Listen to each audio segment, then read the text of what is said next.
વડોદરા શહેરના મધ્યમાંથી પસાર થતી વિશ્વામિત્રી નદીના કાંઠે કેટલાક લોકોએ કાટમાળ નાખીને વિશ્વામિત્રી નદીને સાંકડી કરીને શહેરમાં પૂર લાવવાનું મોટું ષડયંત્ર રચ્યું હતું. જોકે પાલિકાએ કાટમાળ ખસેડવાની શરૂઆત કરી છે.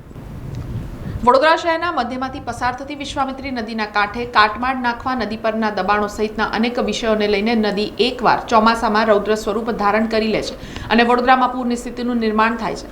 જોકે તે બાદ પણ વડોદરા મહાનગરપાલિકાનું તંત્ર યોગ્ય રીતે કામ ન કરતું હોવાના બોલતા પુરાવા અનેક વખતે સામે આવે છે અને આજે સીસીટીવી કેમેરાની સામે જ ભીમનાથ બ્રિજ પાસે નદીના કાંઠા પાસે કાટમાળ પડેલો જોવા મળતા સામાજિક કાર્યકર અતુલ ગામેજી સ્થળ પર પહોંચ્યા હતા અને તંત્ર પર આકરા પ્રહારો કરી કાટમાળ ફેંકનાર વિરુદ્ધ કડક કાર્યવાહીની માંગ કરી હતી.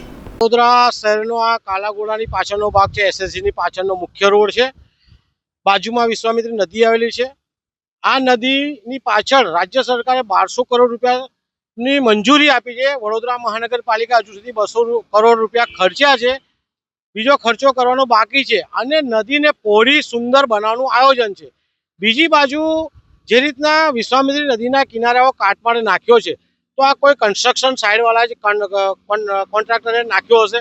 બીજી વસ્તુ, વિશ્વામિત્રી નદીના કિનારે કોઈ પણ જગ્યાએ કાટમાળ કે ગંદકી ફેલાવવાની નહીં, તેમ છતાં લોકો ગંદકી ફેલાવી રહ્યા છે. સાથે સીસીટીવી કેમેરા છે, આ સીધા કમિશનર લોકો જોઈ શકે છે.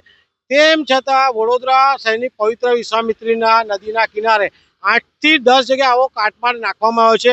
મીડિયા રિપોર્ટ આજે જ્યારે બતાવ્યું છે ત્યારે કોર્પોરેશન પોતાની ગાડીઓ લઈને આ કાટમાળ હટાવવા આવી રહ્યા છે. અમારી વડોદરા શહેરના કમિશનર સાહેબને વિનંતી છે, આખે પાટા બાંધ્યા હોય તો કાઢી નાખે અને નદીના શુદ્ધિકરણ, નદીને ચોખ્ખી બનાવવાના પ્રયાસ કરે. સાથે એટલી જ જવાબદારી સાંસદ, ધારાસભ્ય, નગરસેવકોની છે કે આ કાટમાળ નાખ્યો છે કોઈની નજર નથી પડી. અમારી એક જ માંગ છે, જેને પણ કાટમાળ નાખ્યો છે એની સામે કાયદેસરની કાર્યવાહી કરવામાં આવે અને જે અત્યારે કાટમાળ કોર્પોરેશન ઉઠાવી રહે છે એના પણ નાણાં વસૂલવામાં આવે તેવી અમારી માંગ છે. મીડિયા કર્મીઓ અને સામાજિક કાર્યકર સમાચાર અર્થે ભીમનાથ બ્રિજ પહોંચ્યા હોવાની વાત વડોદરા મહાનગરપાલિકાની ટીમને મળતા તાત્કાલિક ડમ્પર અને જેસીબી મશીન કાટમાળ ભરવા માટે સ્થળ પર પહોંચી ગયું હતું.